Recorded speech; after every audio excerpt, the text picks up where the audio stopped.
ওসমান হাদি নামের বন্ধুটার সাথে কোনোদিন মোলাকাত হয় নাই।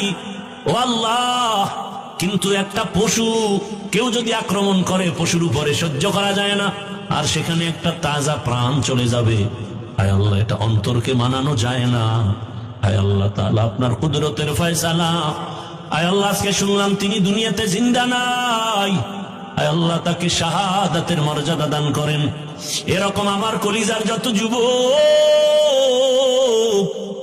তাদের নিরাপত্তার জন্য আপনি কুদরতের দরজা খুলে দেন রে আল্লাহ।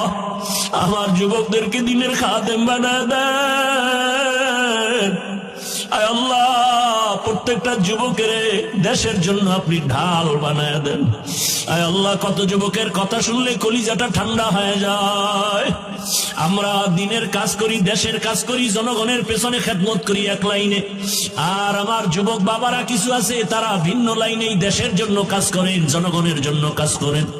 আয় আল্লাহ, দেশের দরদি, জনগণের দরদি, দ্বীনের দরদি যারা, কুদরতে তারা তাদের হেফাজত করেন আল্লাহ। আপনি ছাড়া আমাদের আপন কেউ নাই, আপনি ছাড়া আমাদের নিরাপত্তা দেওয়ার কেউ নাই। হায় আল্লাহ, ফেরেশতার দ্বারা নিরাপত্তার ব্যবস্থা করে দেন আল্লাহ।